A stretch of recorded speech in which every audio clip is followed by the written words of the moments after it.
Hi friends, welcome to our YouTube channel banking Gyan. हमारे banking ज्ञान channel में आप सबका स्वागत है। हमारे ये चैनल जो हमने बनाया है वो बेसिकली बैंकिंग के ज्ञान की बातें हम लोग इसमें करते हैं। तो कोई भी नई स्कीम है, कोई भी नया सिस्टम है, कोई भी डिपॉजिट्स से रिलेटेड अपडेट्स हैं, कोई एडवांसेस से रिलेटेड अपडेट्स हैं, ये सारी चीज़ें मैं आपको समय समय पे बताती रहती हूँ। फाइन, आज मैं सेंट्रल बैंक ऑफ इंडिया की एक स्कीम लेके आई हूँ।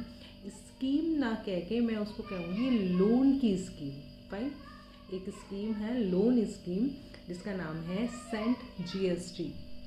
जैसे कि नाम से आपको पता चल रहा है जीएसटी से रिलेटेड समथिंग कुछ होगा। तो क्या है, इसमें जीएसटी एक मेन क्राइटेरिया रख के जीएसटी के बेस पे अगर कोई लोन लिया जाता है सेंट्रल बैंक से तो उसको हम कहते हैं सेंट जीएसटी। फाइन, जीएसटी के बारे में हमें देखना है कि क्या है ये स्कीम, है ना, इसकी एलिजिबिलिटी क्या है, कैसे हम ले सकते हैं, कैसे कितना हमें मिलेगा, है ना, और उसके लिए क्या क्या पेपर्स हमें बैंक को सबमिट करने होंगे। ये सारी चीज़ें हम इस लेक्चर में डिस्कस करेंगे।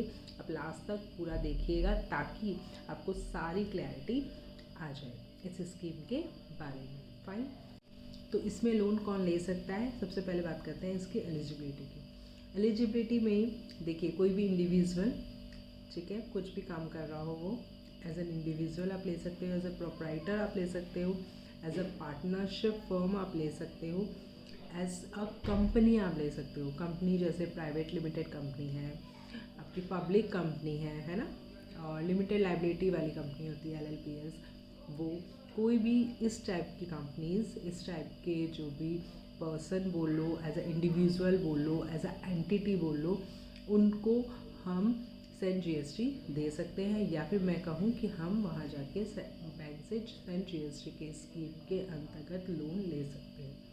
ठीक है, दूसरी चीज़ क्या है, ये जितनी भी एंटिटी हैं जो लोन लेना चाह रही हैं वो सब रजिस्टर्ड होनी चाहिए विद जीएसटी, यानी कि उनका जीएसटी नंबर होना चाहिए। ठीक है, और दूसरा URC उद्यम रजिस्ट्रेशन सर्टिफिकेट उनके पास होना चाहिए, तो ही हम सेंट जीएसटी में लोन ले सकते हैं। ठीक, अब एक और शर्त है इस स्कीम के अंतर्गत कि वो एक्सक्लूसिवली हमारी बैंक से ही डील करेगा। हमारी बैंक मतलब सेंट्रल बैंक से, समझ रहे हो।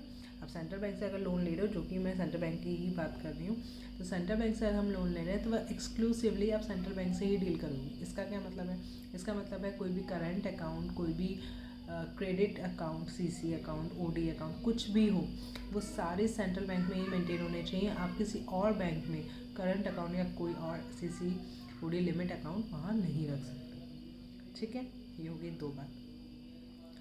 अब हम बात करते हैं कि कितना लोन मिलेगा। ठीक है, तो इसका क्राइटेरिया क्या है, मिनिमम 10 लाख से स्टार्टिंग है आपकी, 10 लाख मिनिमम आपको मिलता है। ठीक है, और मैक्सिमम है 2 करोड़। ठीक है, 10 लाख टू 2 करोड़। फाइन, अब इसमें सिक्योरिटी क्या है, मतलब कि क्या सिक्योरिटी आपको देनी होगी बैंक को, है ना। तो देखिए, इसमें आप CGT MSC कवरेज के तहत भी जा सकते हैं, आप कोई कोलेट्रल भी दे सकते हैं, या फिर आप हाइब्रिड मतलब दोनों को मिक्स करके भी दे सकते हैं। देखो, इसको मैं समझाती हूँ। एक्चुअली मैं इससे रिलेटेड आपको एक अलग लेक्चर दे दूँगी कि ये CGT MSC क्या होता है ना। कोलेट्रल तो आई थिंक आप लोग समझते होंगे। देखो, कोलेट्रल मतलब कोई भी इमूवेबल प्रॉपर्टी।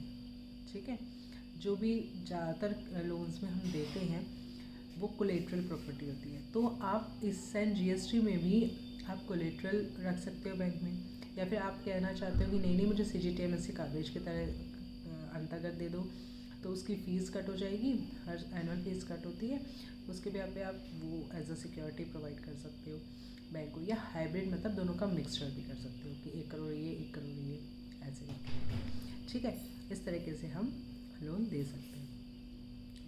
इसमें CC अकाउंट ओपन होगा, और CC अकाउंट में क्या होता है, कैश क्रेडिट होता है। CC अकाउंट एनुअली रिन्यू होता है।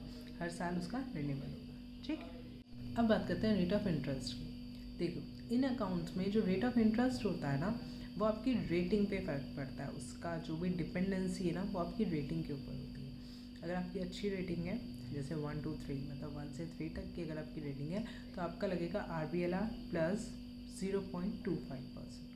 फाइन, RBLR अभी चल रहा है 9.35, तो 9.35 प्लस 0.25। ठीक है, अगर आपकी रेटिंग थोड़ी ख़राब है, मतलब कि 4 5 6 तक है, तो आपके लगेगा RBLR प्लस 0.45।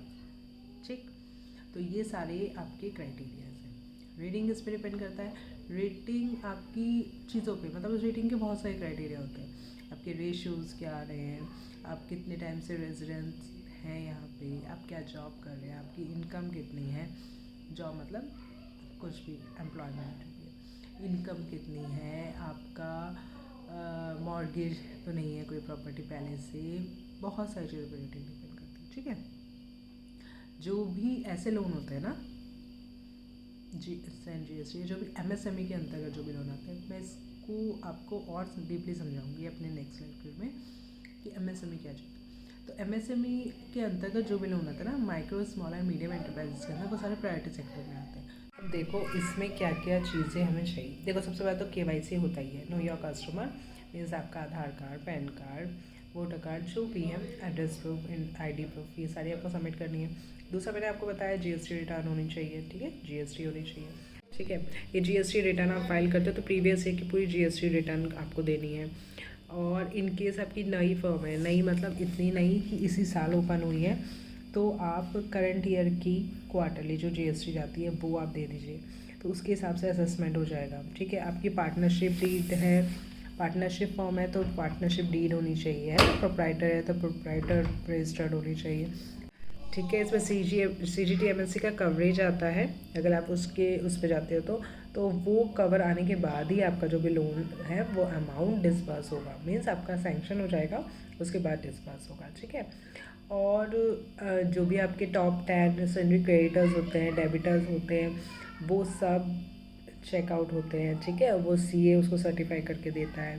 चीज़ और जो भी लिमिट निकाली जाती है ना, CC लिमिट आपको कितनी मिलेगी, वो किस पे डिपेंड करती है? 25%। किसका? टर्नओवर का। कौन सा टर्नओवर? अगर आपकी पुरानी फर्म है तो आपका लास्ट ईयर का टर्नओवर आएगा पूरे साल का, उसका 25%। केस आपकी अभी साल इसी साल शुरू हुई है, तो जो आपके क्वार्टर आएगा ना, उस क्वार्टर, सपोज आपने एक क्वार्टर का GST फाइल कर दिया, ठीक है, तो उस क्वार्टर का इंटू करके 4 करके आप निकाल लेंगे एनुअल क्वार्टर, उसका फिर 0.25%, 25%।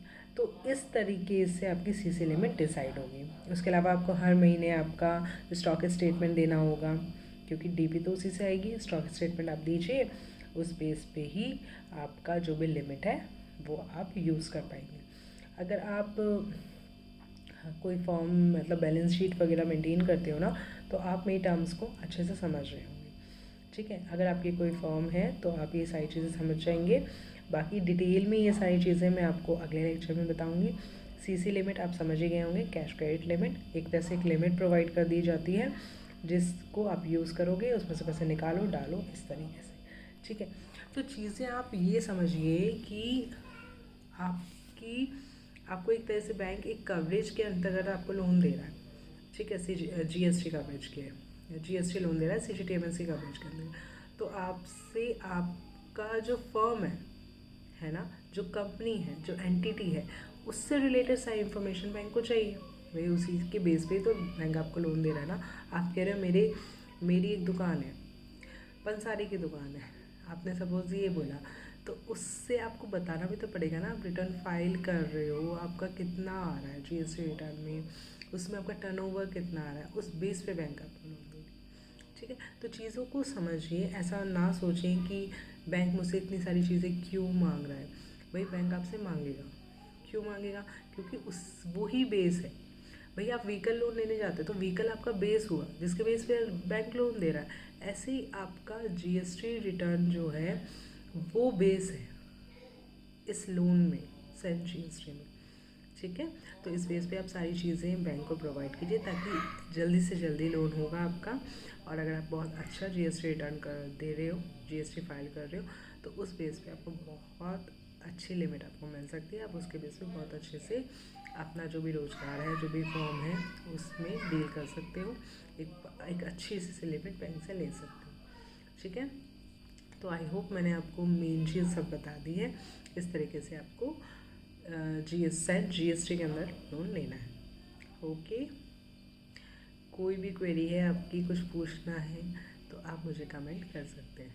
ठीक है, इस वीडियो को लाइक कीजिए, शेयर कीजिए, सब्सक्राइब कीजिए मेरे चैनल को, ताकि मैं आपसे जुड़ सकूं और ज़्यादा से ज़्यादा लोगों से जुड़ सकूं। ठीक है, ओके देन, बाय।